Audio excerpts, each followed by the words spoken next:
O jardim, nessa altura, tem essa entrada com um portão, à esquerda tem os tais muros com um arbusto, que tem a tal legenda que deve ter aparecido em 1933, que diz: veja e não mexa, ou ver e não mexer.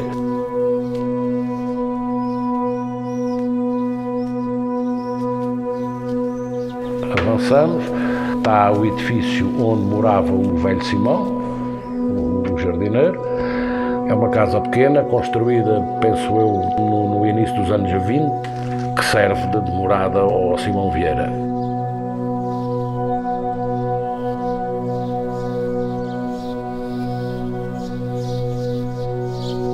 O meu avô é um homem que nasce em 1900, é um homem que trabalha no campo, e ele vem para aqui como servente a recuperar um jardim do castelo. Logo no início dos anos 20, ele é convidado para chefe de jardineiros. Ele aceita, fica, e a partir daí a vida dele liga-se completamente à vida de Abrantes, à flor e aos jardins.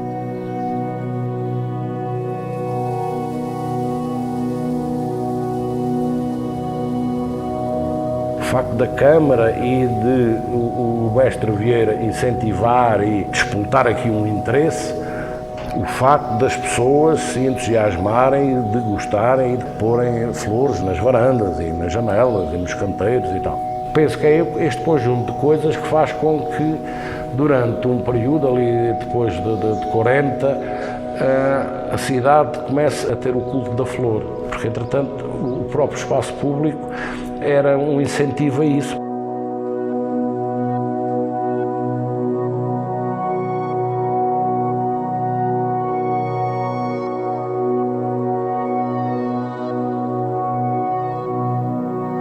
Do jardineiro eu lembro-me qualquer coisa, mas eu lembro-me de qualquer coisa, mas a minha memória não é das melhores, eu já não sei exatamente.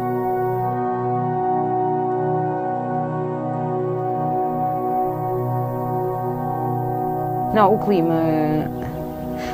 faz com que seja menos fácil, principalmente no verão. No inverno, no meu caso, não é particularmente difícil, há sítios um bocadinho mais difíceis, mas não.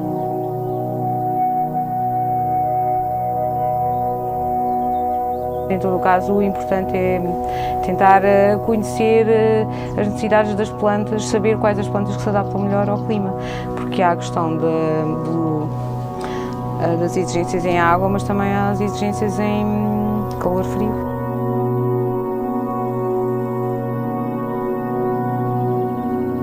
Eu não sou muito apreciadora de jardim clássico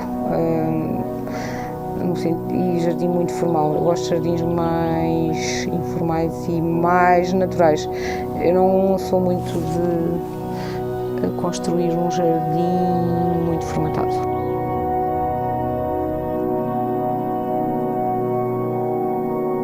Eu acho que as pessoas veem o jardim de uma maneira tão artificial, inclusive a maneira de o tratar é tudo muito cheio de equipamentos, de produtos, até de produtos químicos menos bons para o ambiente.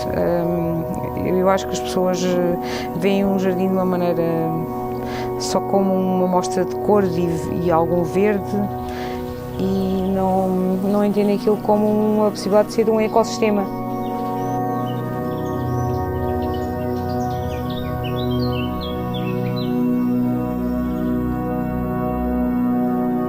Acho que o jardim é uma coisa que tem muito a ver com um ideal, sobretudo para quem se dedica muito ao jardim.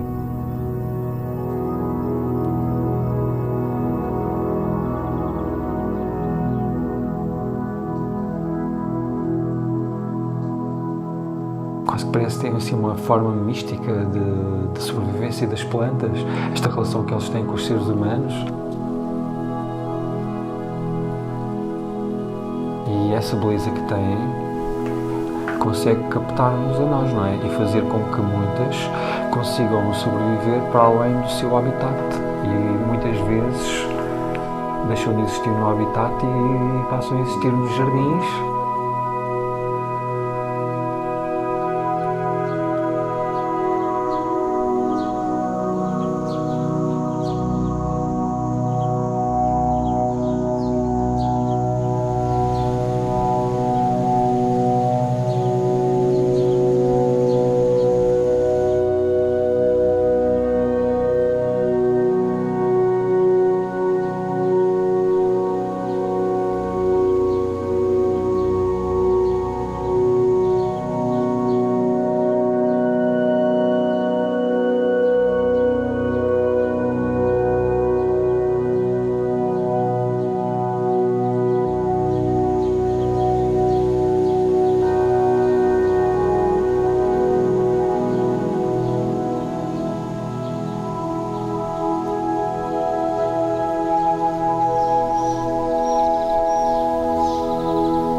questão daquela casa que está lá no Jardim do Castelo, quando comecei a gostar de plantas, eu ia muitas vezes ao Jardim do Castelo e pensava muitas vezes, via a casa e pensava como é que seria se eu morasse aqui.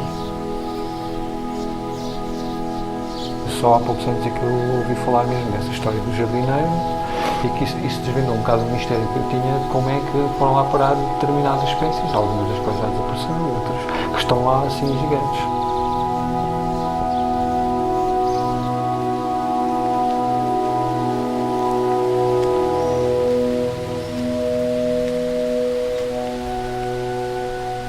Nos anos 70, o mestre Vieira reforma-se. Não sei se foi por falta de conhecimento ou por outro motivo. A Câmara, à época, em 1970, destrói as estufas, começa por tentar arrasar a casa onde o jardineiro viveu toda a vida.